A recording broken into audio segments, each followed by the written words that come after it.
Hello everyone, welcome back to my channel. कैसे हैं आप सभी? आई होप आप सब बहुत अच्छे होंगे। सो फ्रेंड्स, अभी हो रहा है मॉर्निंग का टाइम, नाश्ता वगैरह सब कुछ हो चुका है। हस्बैंड चले गए हैं अपने काम पर और मैं लग गई हूँ अपने काम पर।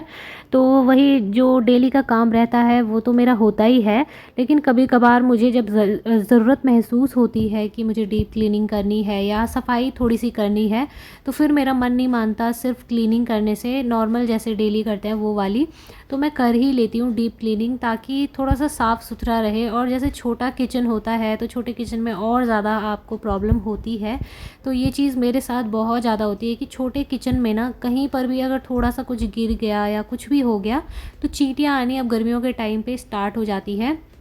और हमारा ये किचन ऐसा है कि जैसे चारों तरफ खेत हैं, तो खेतों से आ ही जाती हैं चींटियाँ, और थोड़ा सा भी मीठा वगैरह गिर गया या खाने की कुछ चीज़ें गिर गई तो बहुत सारी आ जाएंगी और परेशानी हो जाती है फिर मुझे। लेकिन मैं कोशिश करती हूँ कि कुछ भी गिरे नहीं और थोड़ा बहुत साफ़ करती हूँ, लेकिन कभी कभार ऐसा होता है कि डीप क्लीनिंग की थोड़ी सी ज़्यादा ज़रूरत हो जाती है, इसलिए डीप क्लीनिंग करनी ज़रूरी हो जाती है। तो तभी मैं सारा सामान हटा करके डीप क्लीनिंग कर लेती हूँ। और वही डेली की तरह मेरी आदत कि मैं किसी ना किसी से बात ज़रूर करती हूँ, चाहे मेरी सास का फ़ोन आए या मम्मी का फ़ोन आए या दीदी और का फ़ोन आए, किसी का भी आए। तो फ़ोन पे बातें करते करते ऐसा लगता है कि काम बड़ी आसानी से हो जाता है। नहीं तो अकेले अकेले ना कोई बात करने वाला होता है और ना ही तो कोई, थोड़ा सा ऐसा होता है ना कि टाइम पास सा हो जाता है।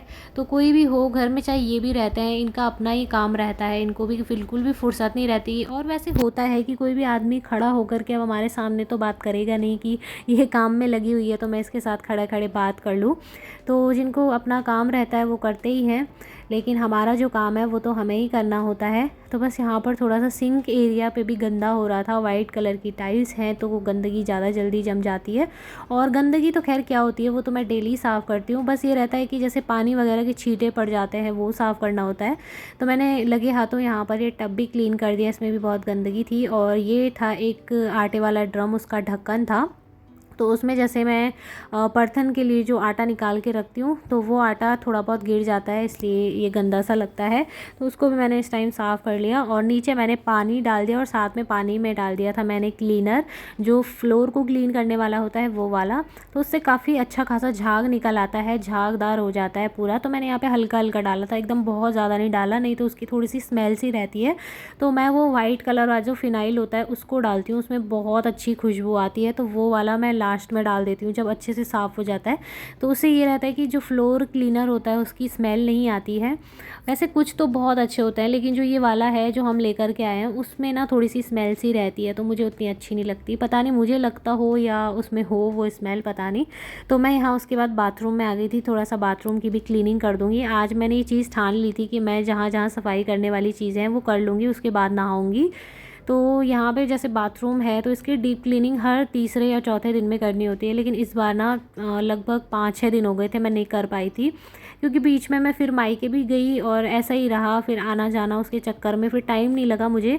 तो अभी मैं यहाँ पर आज कर रही हूँ इसकी अच्छे से क्लीनिंग। और इसमें मैंने कोई भी क्लीनर वगैरह नहीं डाला, इसमें डाला था मैंने सर्फ, जो निरवा हमारे घर में होता है वो डाला था।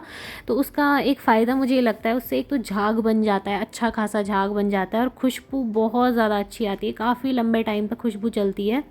और बाथरूम का जो ये फ़र्श है ये मार्बल वाइट कलर का है, तो ये मार्बल जब गंदा हुआ होगा, अगर उस टाइम पे तुरंत क्लीन नहीं किया गया तो फिर उसके दाग पड़ जाते हैं। जैसे यहाँ पे भी आप लोग देख सकते हो, पूजा की होगी और जो धूप बत्ती होती है तो उसका जो कालापन होता है वो नीचे गिर जाता है, जैसे वो होता है तो वो गिर जाता है, उसको साफ़ नहीं किया होगा तो उससे ये काले दाग ऐसे के ऐसे ही रह गए, चाहे इसको कितना ही रगड़ रगड़ के मैं साफ़ कर लूँ, लेकिन ये मार्बल के दाग कभी भी नहीं निकलते।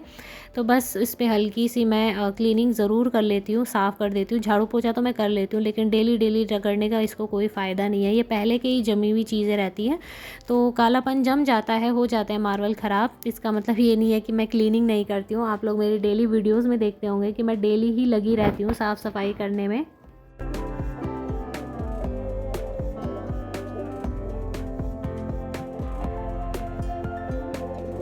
तो सफाई वगैरह करने के बाद मैं अच्छे से फ्रेश हो गई थी, नहा गई थी, और नहाने के बाद आई हूँ यहाँ पे पूजा करने के लिए। तो पूजा करते टाइम में डेली हनुमान चालीसा ज़रूर पढ़ती हूँ और कोई आरती ज़रूर बोल लेती हूँ, तो उससे मुझे काफ़ी सही लगता है। तो बस मेरी पूजा भी हो चुकी है complete. Hi everyone, welcome back to my channel. कैसे हैं आप सभी? आई होप आप सब बहुत अच्छे होंगे, बहुत खुश होंगे। सो फ्रेंड्स, अभी अभी मैं आई हूँ पूजा करके। थोड़ी सी पूजा की तो दिल को सुकून मिल जाता है। और पूरे दिन भर वैसे तो हम लोग काम ही में लगे रहते हैं। थोड़ा सा टाइम, थोड़ा सा वक्त, अपना जितना कीमती वक्त, चाहे कितना ही कीमती क्यों ना हो, लेकिन अगर हम थोड़ा सा भगवान की पूजा में अपना टाइम लगाते हैं तो दिल को एकदम से सुकून मिल जाता है। और मैंने अभी हाल फ़िलहाल से ही, मतलब कुछ टाइम ही हुआ है, 1-2 महीने हुए होंगे, तो मैंने तब से ही स्टार्ट किया है। मैं अब हनुमान चालीसा का पाठ करती हूँ। पूजा पाठ तो मैं करती हूँ, लेकिन पूजा के साथ साथ मैं हनुमान चालीसा का पाठ भी कर लेती हूँ। और अब मैं सोच रही हूँ मैं सुंदरकांड का पाठ करूँ। मेरे नाना जी हमेशा कहते थे मुझसे कि सुंदरकांड का पाठ करना चाहिए, उससे बहुत बहुत अच्छा फल मिलता है। और सिर्फ ये नहीं है कि हमें सिर्फ अपने लालच के उस पर करना चाहिए कि जब हमारा लालच है, हमें जब कुछ चाहिए तो हमें तभी करना है।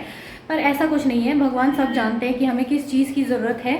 और मैं तो बस भगवान से एक ही चीज़ मांगती हूँ कि अच्छे से पूरे परिवार को, जितने भी मेरे परिवार है, मेरा मायका हो गया या फिर ससुराल हो गया, तो मैं बस इतना ही मांगती हूँ कि सभी को खुश रखना, बाकी सबको स्वस्थ रखना। इससे ज़्यादा और क्या चाहिए। पैसे, धन दौलत तो खैर ये चीज़ें होती है कि किसी के भी बस में नहीं होती, जाना तो सबको छोड़ कर ही है उस चीज़ को। लेकिन सिर्फ स्वास्थ्य ऐसी चीज़ होती है, और परिवार में आपस में प्यार प्रेम बस ऐसी चीज़ होती है जो हमेशा साथ में रहता है। चाहे इंसान चला भी जाए, उसके बाद भी सभी को ये याद रहती है कि इंसान कितना अच्छा था। तो बस मैं इसी चीज़ के लिए मैं ये पूजा पाठ या कोई भी चीज़ का पाठ हो गया, मैं इसीलिए करती हूँ। ऐसा कुछ नहीं है कि मेरी कोई मन्नत होती होगी कि मेरा ये काम पूरा हो जाए तो ही मैं ये करूँगी, उसके बाद छोड़ दूँगी, ऐसा कुछ नहीं है। बस मैं ये चाहती हूँ कि जितना हम मेहनत कर रहे हैं उसी का हमें फल मिले, उतना ही बहुत है। उससे ज़्यादा कुछ मन में लालच रखना भी नहीं चाहिए। तो अभी अभी मैं पूजा करके आई हूँ, और अब मैं अपने हस्बैंड से कह रही थी कि सुंदरकांड की किताब लेकर आना, तो मैं उसका पाठ करूँगी। और अच्छा लगेगा, थोड़ा मेरे दिल को सुकून मिलेगा, मतलब दिल को चैन मिलेगा, अच्छा लगता है। काम वाम तो हम डेली ही करते हैं, लेकिन तरह से अगर पूजा पाठ में मन लगा ले तो एक पॉजिटिव एनर्जी आती है और अच्छा भी लगता है। सो अभी मेरे सारे काम हो गए। मैंने क्लीनिंग करी आज बहुत अच्छे से, सारे रूम्स की भी, किचन की ज़्यादा करी, किचन और बाथरूम की, अंदर वाला जो बाथरूम था उसकी डीप क्लीनिंग करी। तो अभी मैं बहुत थक गई हूँ। लंच अभी नहीं बनाऊँगी, थोड़ी देर बाद बनाऊँगी। तो चलिए, तब तक मैं थोड़ी देर आराम कर लेती हूँ। कुछ फ्रूट्स रखे हुए हैं तो उसको खा लेती हूँ। वैसे भी वो पड़े पड़े ख़राब से हो जाते हैं, तो उनको खा लेती हूँ। और लेकर के आई थी, मेरी सास भी लेकर के आई थी ना, तो उस टाइम से ये सारी चीज़ें, ये फ्रूट्स हो गया, ये सारी चीज़ें ऐसे ही रखी हुई हैं। तो ये तो खा लेते हैं, लेकिन जब इनको भी दो तभी खाते हैं। इनको भी ये रहता है कि ये जब इनको ये सारी चीज़ें कट करके रख दो एक जगह पर तो ये खा लेते हैं। जैसे कि मैंने पपीता कट करके रखा था तो इन्होंने थोड़ा बहुत खाया है, बाकी वैसे ही छोड़ दिया है। तो अब देखती हूँ मैं थोड़ी देर आराम करके उसके बाद ही सारे काम करूँ। तो अभी अभी मैं लेकर के आई हूँ एप्पल। मैंने एक एप्पल कट किया है, वैसे ही रखा हुआ था तो मैंने सोचा कट कर लेती हूँ, नहीं तो ये ऐसे ही ख़राब हो जाएगा और चीज़ों को ख़राब करने में फिर अच्छा नहीं लगता।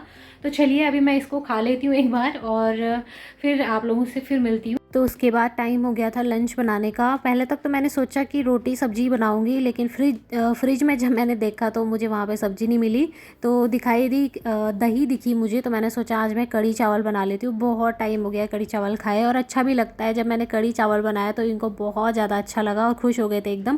तो मैं इनसे वही कह रही थी कि जब तुम्हें कुछ चीज़ अच्छी लगती है तो बता दिया करो मुझे, तो मैं वो चीज़ें बना लूँगी। लेकिन उनको भी बस मेरी सुविधा के लिए वो सोचते हैं कि इसको जो अच्छा लगे वो बनाए। अपनी मर्ज़ी से कभी कुछ नहीं बोलते कि ये बनाना है या वो बनाना है, लेकिन जो मेरी मर्ज़ी में आता है वो मैं जैसे बना देती हूँ ना, तो उनको कुछ चीज़ें बहुत ज़्यादा पसंद आ जाती है।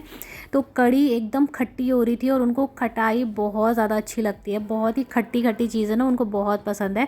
तो इसीलिए मैंने उसको उसमें ज़्यादा पानी नहीं ऐड किया, और बस ऐसे ही जो जितना खट्टा था मैंने उसको वैसे ही रहने दिया। तो कह रहे थे कि बहुत ज़्यादा अच्छा हो रहा है, तो बोलने लगे कि कल भी यही बनाना। तो अब देखूंगी, कल भी मुझे यही बनाना है। वैसे अच्छा लगता है जब कोई चीज़ इनको भी पसंद आती है और तसल्ली से खा लेते हैं, तो मेरे दिल को एक ये सुकून मिल जाता है कि चलो जो मैंने बनाया वो इनको पसंद तो आया। तो बस यहाँ पर मैंने एक बार कढ़ी में अच्छे से बॉईल आने दिया, और इसमें जीरे और लहसुन का तड़का बहुत ज़्यादा स्वादिष्ट लगता है। और जैसे ही कढ़ी में बॉईल आ गया तो मैंने उसमें नमक डाल दिया, और दूसरी तरफ मैंने यहाँ पे चावल रख दिए हैं बनने के लिए, तो ये भी बन जाएंगे। जब तक ये आते हैं तब तक ये सारा खाना बन के हो जाएगा तैयार। कभी कभी इनको आने में लेट भी हो जाता है, और स्कूल में होता है कभी कभार मीटिंग हो जाती है, तो मीटिंग से इनको आने में बहुत लेट हो जाता है। जैसे अगर इनको 3 बजे आना है ना, तो जब मीटिंग होती है तो ये 4 बजे आते हैं। और आज जिस दिन का ये वीडियो है, आज तो ये इतना लेट आ गए थे, 4 साढ़े 4 बजे के करीब आए थे। और मैंने खाना बना दिया था, मुझे लगा ये जल्दी आ जाएंगे, लेकिन तब तक भी खाना खूब गर्म था, क्योंकि अब गर्मियों का टाइम जैसे स्टार्ट हो गया है तो खाना गर्म ही रहता है, चाहे हम ठंडा भी करते हैं उसको तो भी वो गर्म ही रहता है। तो उसके बाद बाहर जो मैंने धो कर के थोड़े बहुत से कपड़े डाले थे, तो ये भी सूख गए थे, तो मैं इनको अंदर लेकर के आ गई थी। नहीं तो फिर एकदम से जमा हो जाते हैं सारे कपड़े, और कपड़े आजकल ऐसा हो रहा है डेली धोने के लिए हो रहे हैं, और बाहर सुखा के रख दो फिर अंदर लेकर के आओ तो ये एकदम से गट्ठी जैसी हो जाती है, बहुत बड़ा पहाड़ लग जाता है इन कपड़ों का। तो इनको समेटते समेटते मुझे बहुत आफत आ जाती है। तो बस अभी यहाँ पर ये काम भी हो गया मेरा कंप्लीट। सो फ्रेंड्स, अभी अभी मैंने अपने सारे के सारे जो बाहर सुखाने के लिए कपड़े रखे थे, मैं उनको अंदर लेकर के आया, उनको फोल्ड कर दिया अच्छे से, और फिर से एक बार कपड़े धोने के लिए हो गए हैं। सो फ्रेंड्स, आज की इस वीडियो को मैं यहीं पर एंड करती हूँ। उम्मीद करती हूँ आज का वीडियो आपको पसंद आया हो। वीडियो अगर पसंद आया तो वीडियो को लाइक ज़रूर करें, और अगर आप मेरे चैनल पर नए हैं तो प्लीज़ मेरे चैनल को सब्सक्राइब करें। मिलते हैं नेक्स्ट वीडियो में, तब तक के लिए बाय बाय, टेक केयर।